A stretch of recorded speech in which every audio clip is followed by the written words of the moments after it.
Hello student, आज हम अवयव का व्युत्क्रम अवयव के बारे में पढ़ेंगे। और व्युत्क्रम अवयव के लिए ये आपका कार्यविधि है। स्टेप बाय स्टेप हम यहाँ पर सबसे पहले समझते हैं कि हर स्टेप के अनुसार हम कहाँ तक उसको सॉल्व करेंगे। तो सबसे पहला हमारा स्टेप है स्टेप 1। तो स्टेप 1 में हम दिए गए अवयव को ए से निरूपित करेंगे। तो हम यहाँ लिख सकते हैं ए, क्योंकि ए से निरूपित करेंगे। दूसरा स्टेप हमारा है, तो जो अवयव हमारा रहेगा उसका हम यहाँ पर सारणिक निकालेंगे, यानी कि अवयव ए का सारणिक निकालना है। अब इसके बाद हमारा है तीसरा स्टेप हमारा यह होगा कि जो हम सारणिक निकाल रहे हैं वह सारणिक क्या होना चाहिए, वो 0 के बराबर नहीं होना चाहिए। तब क्या होगा, ए जो है व्युत्क्रमणी हो सकता है, अन्यथा अव्युत्क्रमणी होगा। फिर आते हैं फोर्थ पॉइंट में हम ये देख सकते हैं कि ए के प्रत्येक अवयव का सहखंड ज्ञात करना है। तो हम यहाँ लिखेंगे ए के प्रत्येक अवयव का सहखंड। तो ये आपका 4 पॉइंट हो गया। फिर 5वां पॉइंट हम ये देखेंगे कि उसका एडजॉइंट निकालना है, एडजॉइंट ए, यानी कि जो आपका अवयव है उसका एडजॉइंट ए निकालना है। उसके बाद हम देखेंगे लास्ट हमारा जो 6 स्टेप है उसमें हम देखेंगे ए का व्युत्क्रम। तो यहाँ पर हमारा जो व्युत्क्रम है उसे हम रिप्रेजेंट करते हैं ए के इन्वर्स से। तो ए इन्वर्स यानी कि a power -1 is equal to यहाँ पर आपका हो जाएगा एडजॉइंट a और बटा हो जाएगा सारणिक a। तो ये आपका क्या है, व्युत्क्रम होने का फार्मूला है, यानी कि a inverse is equal to adjoint a upon सारणिक a। फिर आपका ये प्रश्न, निम्न अवयव का प्रतिलोम ज्ञात कीजिए, और ये आपका दिया गया अवयव है। तो चलिए हमने जो स्टेप अभी पढ़ा है उस स्टेप के अनुसार स्टेप बाय स्टेप हम इस सवाल को हल करते हैं। तो सबसे पहले हम इसे रिप्रेजेंट करेंगे किससे, ए से, यानी कि ए इज इक्वल टू यहाँ पर आपका हो जाएगा 1 2 3 0 2 4 एंड 0 0 5। तो ये आपका क्या है, अवयव ए है। अब हम यहाँ पर निकालेंगे उसका सारणिक। तो यहाँ पर देख सकते हैं ए, इसलिए सारणिक आपका जो हो जाएगा, इसे सारणिक से पहले रिप्रेजेंट करिए। तो 1 2 3 एंड 0 2 4 एंड 0 0 5। तो ये आपका सारणिक रूप है। और सारणिक को जो हम क्या करेंगे, प्रसार करेंगे। तो प्रसार करने से हमारा जो वैल्यू है वो देखिए क्या आता है। तो ए सारणिक इज इक्वल टू यहाँ पर देखिए पंक्ति के अनुसार हमें क्या करना है, प्रसार। तो पहला हमारा जो अवयव है 1 के अनुसार हमारा जो उप सारणिक बनेगा वो हो जाएगा 2 4 0 5, यानी कि इस पंक्ति को छोड़ेंगे और कॉलम को छोड़ेंगे। जिस अवयव को लेंगे उसकी पंक्ति और उसका कॉलम छोड़कर बचा हुआ अवयव को हम क्या करेंगे, उसमें शामिल करेंगे। फिर आते हैं दूसरे के लिए हम यहाँ लगाएंगे माइनस, और दूसरा अवयव हमारा क्या है 2। फिर देखते हैं उसका उप सारणी क्या होगा। तो ये आपका कॉलम है और ये आपका पंक्ति, इसको छोड़ना है। और यहाँ पर बच गया 0 4 एंड 0 5। फिर आपका आता है थर्ड अवयव जो है 3। तो 3 का जो हमारा उप सारणिक है वो हमारा क्या होगा, तो देखिए 3 वाला कॉलम और 3 वाला रो दोनों को छोड़ेंगे, और उसके बाद जो हमारा अवयव बच रहा है वो 0 2 एंड 0 0 होगा।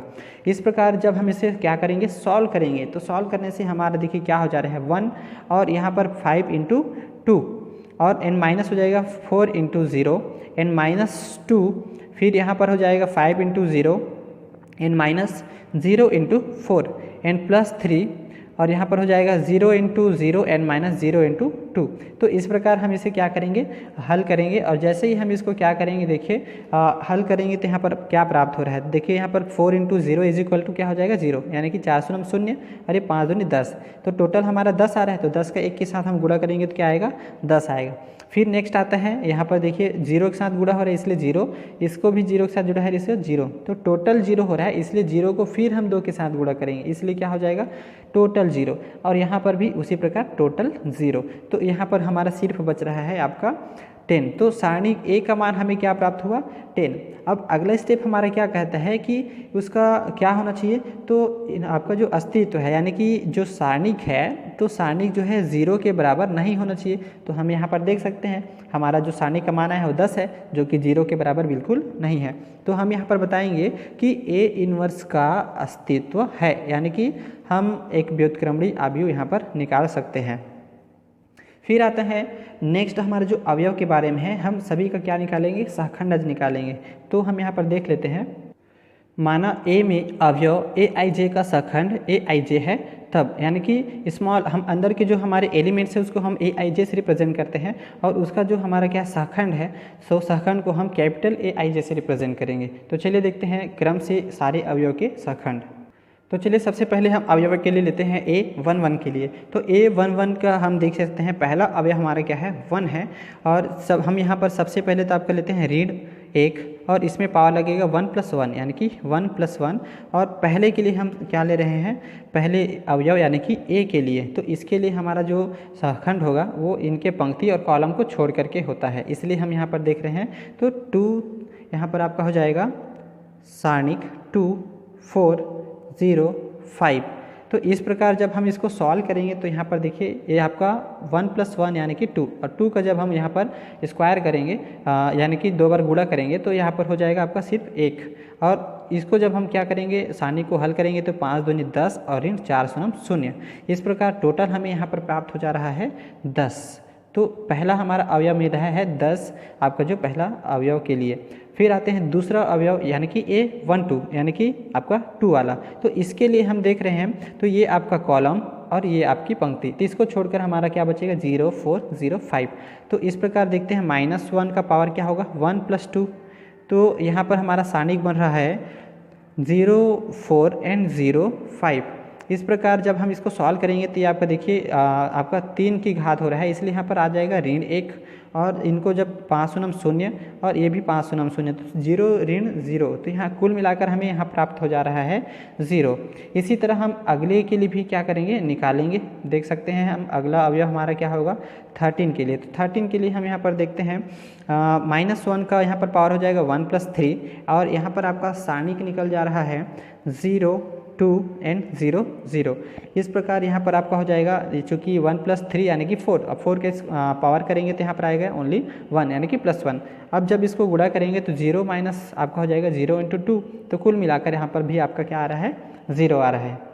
नेक्स्ट है आपका A21 अवयव के लिए, यानी कि यहाँ पर भी हम करेंगे -1 और यहाँ पर आपका हो जाएगा 2 + 1। इस प्रकार जब इसका हम सारणिक देख रहे हैं तो इसका सारणिक हमारे यहाँ से देखिए क्या हमें प्राप्त हो जाएगा।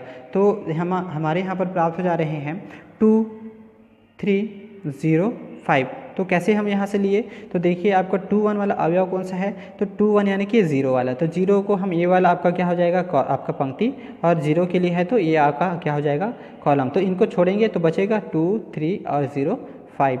तो इस प्रकार हम इसको जब सॉल्व करेंगे तो चूँकि ये आपका 3 की घात है इसलिए ऋण 1 आएगा और इसके बाद आपका जो है 5 दूनी 10 और यहाँ पर हो जाएगा ऋण 0। इस प्रकार यहाँ पर भी आपको क्या हो रहा है ऋण 10 आपको प्राप्त हो जा रहा है। नेक्स्ट है अवयव 2 के लिए, यानी कि दूसरा अवयव हमारा क्या है 2 है। तो 2 के लिए यहाँ पर देखिए -1 का हम यहाँ पर करेंगे 2 + 2 और इसके बाद इसका जो उप सारणिक है वो हमारा प्राप्त हो जाएगा 1 3 0 5 और यहाँ पर हो जाएंगे चूँकि यहाँ पर आपका प्लस हो जाएगा तो +1 और ये 5 × 5 और यहाँ पर हो जाएंगे 0 3 शून्य 0। तो इस प्रकार कुल हमें क्या मिल रहा है तो 5 हमें मिल रहा है तो यहाँ लिखेंगे 5। इसी तरह आपका आएगा अगला अवयव 2 3 के लिए यानी कि 4 के लिए। तो यहाँ पर हम देखेंगे -1 का पावर हो जाएगा 2 + 3 और यहाँ पर उसका उप सारणिक हमारा बनेगा 1 2 और यहाँ पर हो जाएगा 0 0। इस प्रकार हमें यहाँ पर टोटल क्या हो रहा है देखिए -1 × ये आपका जब मल्टीप्लाई करेंगे तो टोटल यहाँ पर आपका आएगा 0। इस प्रकार ये आपका टोटल 0 हो जा रहा है। इसी तरह हम नेक्स्ट आपका अवयव ले लेते हैं A31 के लिए। तो A31 आपका जो है -1 का पावर हो जाएगा 3 + 1 और इसका उप सारणिक हमारा बनेगा आपका 2 3 और 2 4 के लिए। तो इस प्रकार आपका ये जो क्या हो जा रहा है आपका वैल्यू आएगा यहाँ पर जो चूँकि +4 की पावर है इसलिए आपका 1 आएगा और यहाँ पर जब हम क्या करेंगे मल्टीप्लाई करेंगे तो 4 दूनी 8 और यहाँ पर ऋण हो जाएगा 3 दूनी 6। इस प्रकार कुल हमें मिल रहा है देखियो घटाने से 2 तो 2 एकम 2। इस प्रकार आपका ये 2। अब अगला हमारा है A32 अवयव। तो इसमें हम यहाँ पर भी कर सकते हैं आपका -1 की पावर 3 + 2 और इसका उप सारणिक हो जाएगा 1 3 और 0 4 और जब इसको हम सॉल्व करेंगे तो आएगा इसका तो आपका -1 आएगा और इसको जब हम सॉल्व करेंगे 4 एकम 4 और ऋण 0। तो कुल मिलाकर हमें यहाँ पर क्या प्राप्त हो जाएगा तो ऋण 4 प्राप्त हो जाएगा। इसी तरह आपका लास्ट अवयव है आप हमारा तो यहाँ पर -1 की पावर हो जाएंगे 3 + 3 और यहाँ पर आपका उप सारणिक हो जाएगा 1 2 0 2। तो ये आपका हो जाएंगे टोटल, यहाँ पर आपका हो जाएगा +1 और यहाँ पर हो जाएंगे 2 एकम 2 और ऋण 2 शून्य 0। तो कुल मिलाकर आपको प्राप्त हो जाएगा 2। तो सभी अवयव को हम क्या कर सकते हैं, इसलिए बता सकते हैं इसका सहखंड यानी कि एडजॉइंट ए। तो adjoint A is equal to हमारा हो जाएगा, देख सकते हैं हमें अवयव को किस तरह लेना है, जो पंक्ति में रहता है उसको हमें कॉलम बनाना है, यानी कि A11 A12 A13 और फिर दूसरा पंक्ति हमारा है तो दूसरा पंक्ति को दूसरा कॉलम यानी कि 21 एंड A22 एंड A23।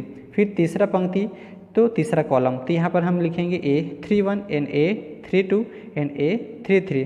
और जब इसके वैल्यू को हम यहाँ पर भरेंगे तो हमें यहाँ पर एडजॉइंट ए का वैल्यू प्राप्त हो जाएगा, जो कि हमारा क्या वैल्यू है। तो यहाँ पर देख सकते हैं हमारा जो वैल्यू है वो पहला हमारा वैल्यू है 10, फिर दूसरा इधर का आपका वैल्यू है आपका ऋण 10, या क्रम से भी हम लिख सकते हैं A11 का आपका 10 फिर 0 और फिर 0, फिर दूसरे का हमारा ऋण 10 फिर 5 आया फिर 0 आया, फिर आपका यहाँ पर A31 का मान जो था वो हमारा है 2 एंड -4 और यहाँ पर आपका 2।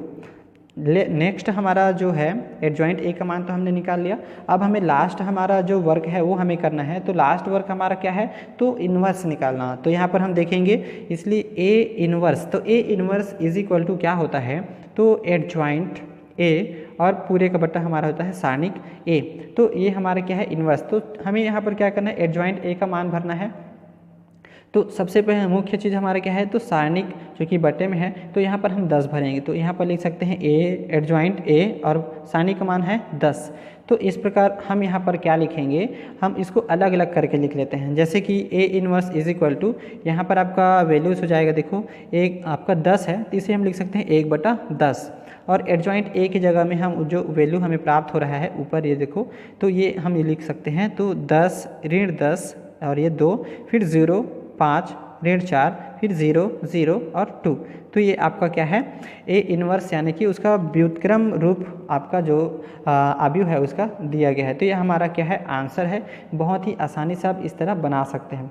तो नेक्स्ट सवालों को आप इसी तरह बनाइए और हमें कमेंट कीजिए। धन्यवाद।